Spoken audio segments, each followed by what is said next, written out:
we are going to go ahead and jump into this. I will start by sharing my screen. And one thing I'm going to say for everybody is please keep this, feel free to keep this interactive. I have a couple ideas and stuff that we're going to go through in this session, but by no means do I want this to be just a me talking to you all, and you all kind of listening kind of session. So please uh, type things in the chat, um, and let me know if you have any questions or anything like that. Is everybody able to see the screen? All right, let's go. Great. So thanks for joining you all. If any of you heard the keynote earlier, right, I am going to be spending most of the week talking about AI use cases, and that's kind of what I'll be focused on mostly with the participants um, in AI week, right? And the reason being is because I think where my passions with AI really lie is in how it's actually used, right? How it really impacts people's lives, right? I know there's everyone kind of has their own little thing with it. Some people love the technology behind it. For me, it's more about let's put this thing to work and let's see how it can make things better, right? So that being said, I'm going to start with a couple of, quick agenda. So we're just going to go through an overview of AI. Nothing too crazy, nothing too detailed. We're going to talk about AI for procurement, and then we're going to go through some fairly detailed AI use cases. Now, some of these use cases are ones we've already developed, and some are more kind of theoretical, right? So I'll let you know that this is something that's already been made, or being made, or this is something that's kind of been ideated with a customer, but is in the process of being developed, right? Um, one of the things that I always want to talk about is that, a lot of times people focus on AI being a singular technology, right? That it's just this, "Oh, we're going to use AI," right? And honestly, even I'm guilty of it because I did it earlier to a lot of you in the keynote saying, "Hey, how often do you use AI?" Right? Now, if we're being sticklers, right, there's many different kinds of AI and many different kinds of technologies behind it, and it's really about how you learn to use them together. That's where the power comes in, right? um if any of you heard Manuel talk earlier about, kind of how AI and Orchestrator get together, those that coming together of those two tools is really where the power lies, right? So oftentimes, people have this tendency to think that, like, oh, AI is a great solution to every problem. AI is, if you go in YouTube now, AI is being used to solve every problem, right? You look, it's AI enabled this and AI enabled that, and one of the points that I really always like to make is that AI is really not the solution to every problem, but it is a part of the solution to many problems, right? So, like earlier today when we were talking about this with Manuel, AI has been around for a long time. If any of you have ever shopped for airline tickets, even as early as the 80s or the 90s, you've been using machine learning algorithms. Even that long ago, right? So, AI is just another tool inside of the solutioner's toolbox, and that's you all. You all are solutioners. That's why you're looking and you're listening to these webinars and these conferences, right? You're people who naturally come up with solutions. So, AI is just one of the many solutions in your toolbox, right? And inside of that AI umbrella, there's so many different tools that you need to learn how to put together to be able to create those solutions. So we're going to talk about that today in the context of procurement, right? Um, One of the other things that I really want to touch upon for this is that AI and Orchestrator and JDE are very much natively integrated with each other, right? So now with orchestrations, and if any of you caught Frank Jordan's session earlier today, if you haven't, please check out the recording. You are going to be you are able to authenticate natively with OCI services using orchestration. So orchestrations can directly authenticate with OCI, right? And what that means is because the AI technology we're using and we're working with Oracle, It lives on OCI. It doesn't mean you have to be hosted on OCI. It doesn't mean you have to be an existing OCI customer. It just means that the AI kind of lives on Oracle's cloud technology stack, right? Because once orchestrations can authenticate with them, orchestrations can also consume any OCI services that are used to enable AI. So, for example, if you are using object storage for data for files or data, if you're using autonomous data warehouse, if you're using any of these other OCI capabilities, o- orchestrations can consume those natively, right? And the nice thing is that OCI's AI technology can then extract data, can format it, and then send requests in a way that's very much readable and consumable by an orchestration. So here in this example, kind of the flow as I've laid out is, you know, orchestrations can natively, um, authenticate with OCI. Somebody can take a a picture of a receipt, right?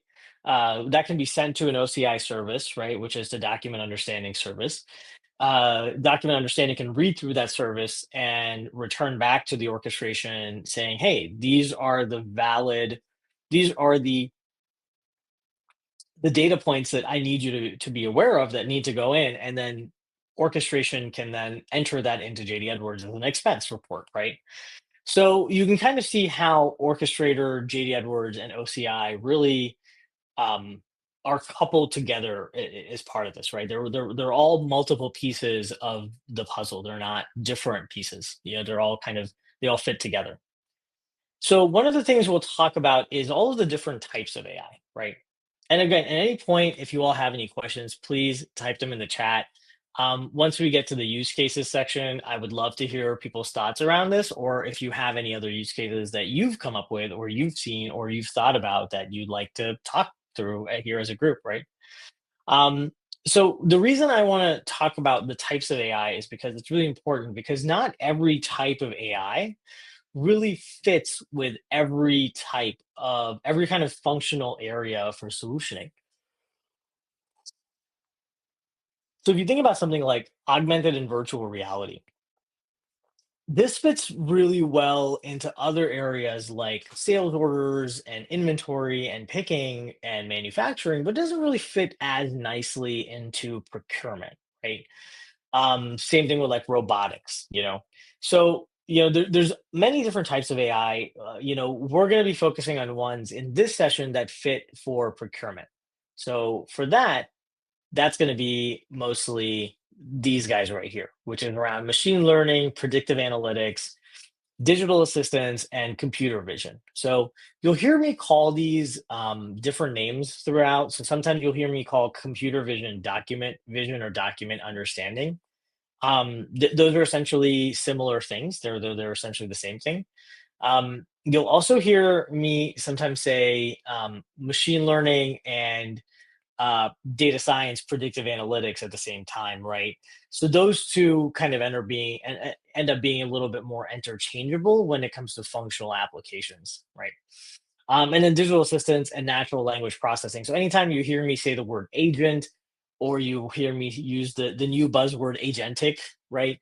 Gotta love the buzzwords, right? Assume I'm talking about digital assistants and natural language processing. And by no means are the use cases that I'm about to walk us through an exhaustive list, right? These are use cases that we've come across, we've talked about, we've thought about, or ones that we thought would be important to discuss here as a group, because kind of gets the ideas flowing, right? That we want to talk through. So before we go forward, any questions, comments, or anything before we start getting into what are some use cases we've seen or have talked through with customers for procurement and AI.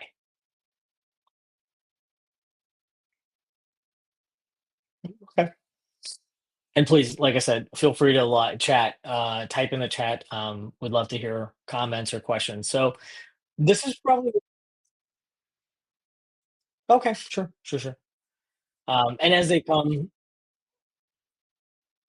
As they come, as questions come in, I will go ahead and answer them as they're coming in too. So not a problem. Yeah, I don't see any So yet, but there is sometimes a delay.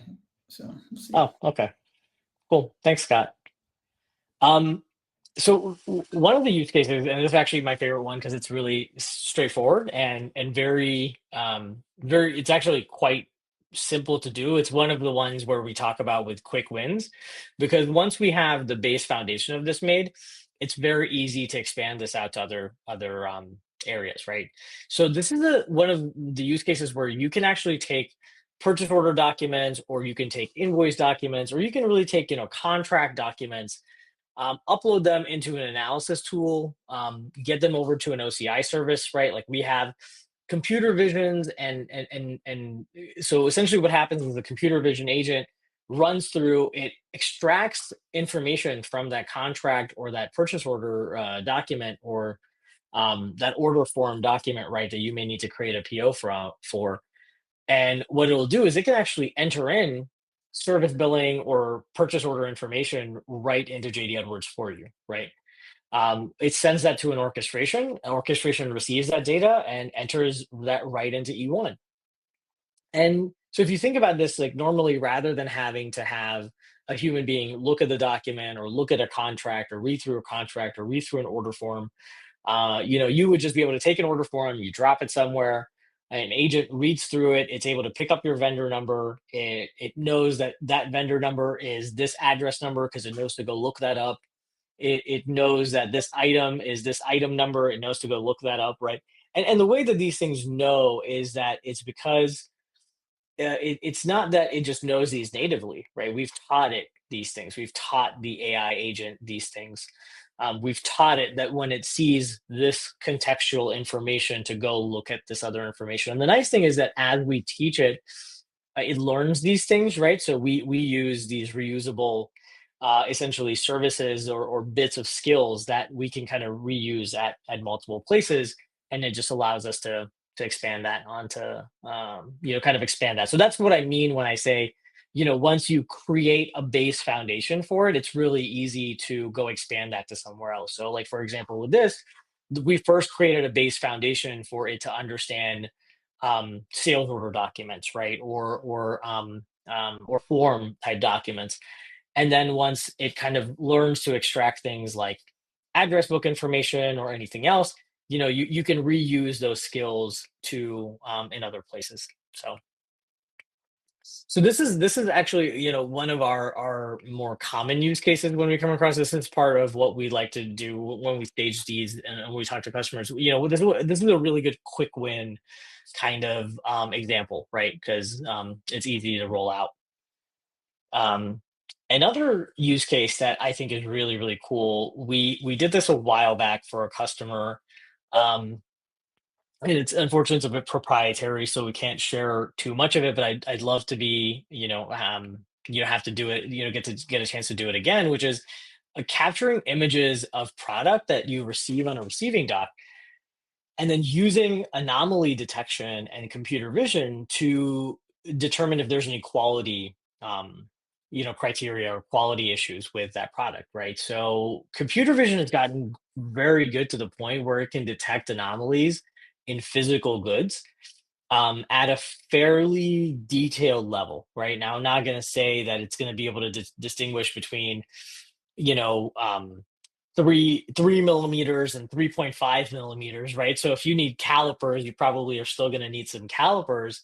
But it is there. There are even with very minute changes in color or size, anomaly detection can really detect a lot of that. And the reason it can is because you originally have to feed it like of hundreds of thousands of good examples, and thousands and thousands of bad examples, and then you teach it how to identify the bad examples, and it can just continue to do that, right? So then if you have any of that quality data or quality stuff, issues you've captured, you can then enter that into JD Edwards, send that to an orchestration, and then that orchestration updates quality tests if you're using the quality module, or supplier conformance data if you're using the supplier the supplier performance submodule inside of procurement, right?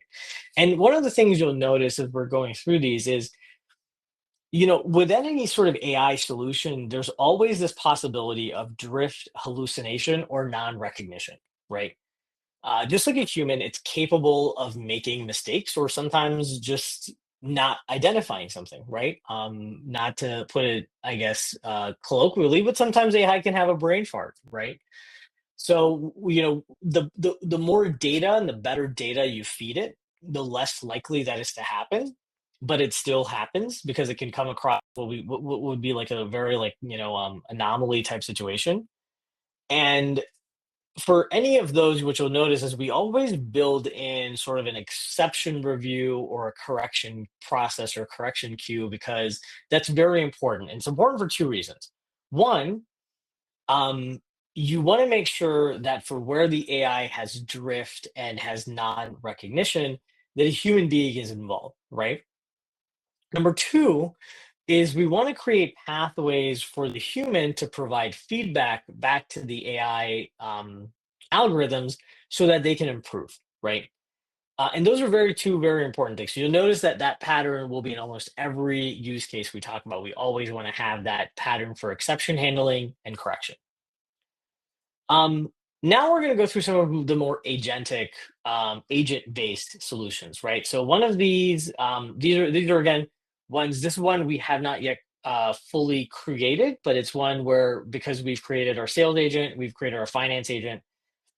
The procurement agent unfortunately gets pushed to the last one, so this is going to be one of our last ones we create. But again, the point being is that once you create some of these agents and you teach them skills, it's not like the skills go away. You get to take those same skills and you get to teach those same skills to those agents and reuse lots of chunks of it, right? So, so for example, one of the use cases that I really, we're really working with for our procurement agent is is to be able to place orders, right? So you've talked about in how here in the last couple of examples how the sales agent can using the document understanding can put in sales orders, how the manufacturing agent can update ROM and routings, right? So it's only natural for the procurement agent to be able to create requisitions. So this is kind of the vision of where the use case where a user can actually engage with an agent to place an item. And again, you can build controls around a lot of these, right? So if you just have certain catalogs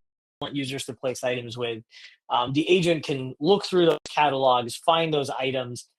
It can confirm that, hey, does the requisitioner actually have the authority to buy this thing, right? Do they actually have the spend authority? And if they don't, tell them, hey, this is going to go for approval, right?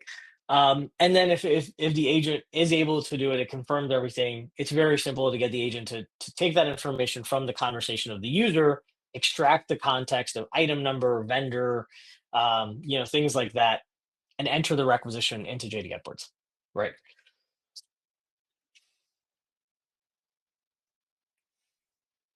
One of the other agents that I think is really has a lot of tremendous ability to add value is a buyer's agent, right?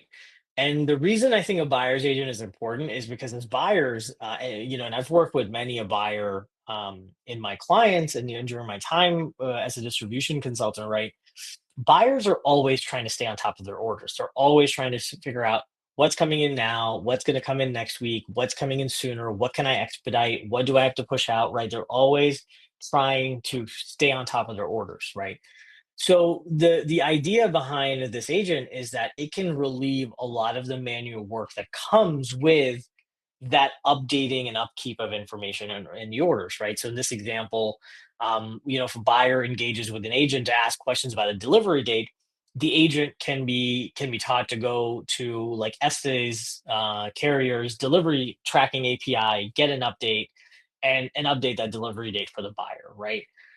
We can build in questions that say, hey, do you really want to update this or do you not?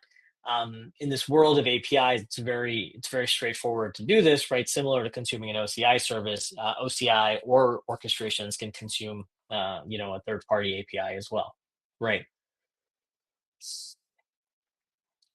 Another use case agent that I think is really important is kind of on that last side of the procurement cycle, which is the supplier agent, right? So this is an externally facing agent which can um, interact with suppliers to provide payment information, to provide catalog and pricing information or updates, right? So let's say you maintain a catalog with Hilti, or you maintain a catalog with Staples or someone else, right? Or maybe you maintain a catalog with a smaller local carrier or local vendor, right? For cleaning supplies or anything else. If your suppliers need to update those catalogs, update pricing,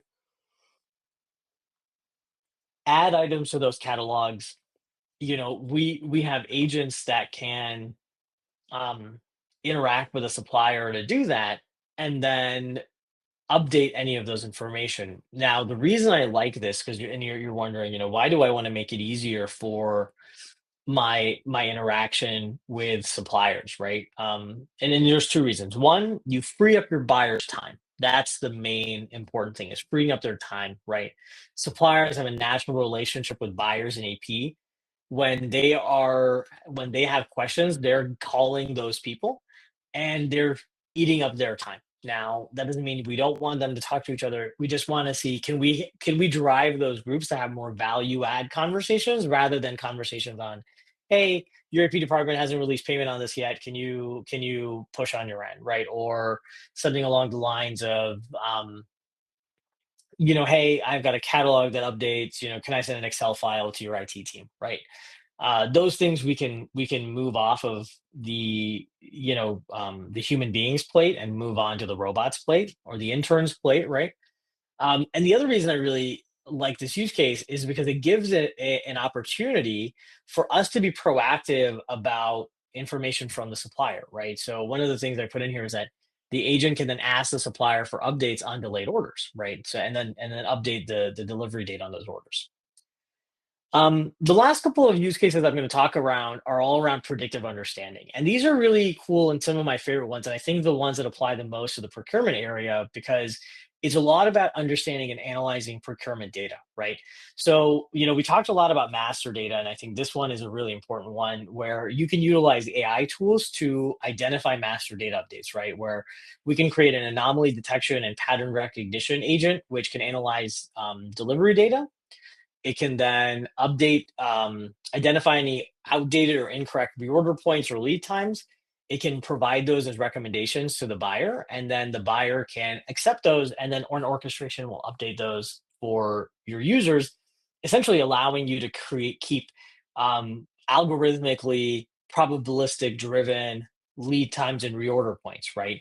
I've talked to many a customer who've always told me, "Oh, we haven't updated our reorder times for a long time, right? We haven't updated our lead times in 2 or 3 years, right?" So, having this kind of information, staying up to date, and actually the bigger thing is having it be based in the reality, not based on what someone is telling you, is very, very valuable. Similarly, you can also use this to identify orders that are at risk of delay. So you can use similar technology to identify past delivery data, identify suppliers or items or periods or times of events. You can also pair this with, again, geopolitical events or things that are going on in the world, sentiment, right? News, things like that. For example, if a shipping lane is blocked because of terrorist attacks or something like that, right? Again, you can take all of those things into consideration. These AI agents are very, very smart, right? You can teach them to really go and look at information from so many sources, take that information, identify orders with a high probability of delay or non-conformance, send that to a buyer, have a buyer review that, and then send that right to an orchestration and have it update data inside of JD Edwards, right? So again, just kind of that same cycle of using past data to predict future behavior, right? And that's a very common theme you'll find in procurement. We'll also find that in other areas, but it's very, very prevalent in procurement. And kind of the last use case on the similar right that we're going to talk about is using anomaly detection to analyze supplier risk, right? So same thing. There is a supplier performance module in JD Edwards, right, which calculates on-time performance percentage, and quality performance percentage, right? But it's simplistic. If you need to start to take into consideration, right, what is the risk profile of the supplier? Are they in a part of the world where there are issues going on that I need to be considering? Are they, am I relying too much on the supplier? Am I stretching myself too thin with a supplier, right? You can build your risk criteria into this agent. It can build the risk profile for you. And the nice thing is because we have natural language processing paired with this, you can actually have it build you a risk mitigation strategy for each supplier, right? Again, provide those to an agent. With anything like this, where that's predictive based on past data and probabilistic based on future outcomes, right? I always recommend having a human look at things because probability is probability, right? And there's something to be said for human ingenuity. So this is kind of more of the human reviewing the recommendations and accepting it, right, based on what the agent can do. So, I think just to conclude, right, with procurement, what you'll find is there's a lot of great use cases around predictive analytics, predictive understanding. There's a lot of great use cases around agents, and a lot of great use cases around document vision and computer vision, right? So this is just a couple of the examples. Thank you all for spending some time with me as we walk through the use cases. I will be talking through sales order and inventory use cases tomorrow. I will also be talking through manufacturing use cases on Thursday, so please join in for those. I love talking about these, and if you've got some time, please drop me some examples of use cases that you'd like to hear more about in the chat.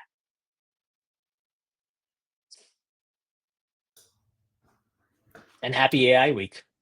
Yeah, thanks, Mel. Last session of the day. Oh, I was on the wrong chat. There are some.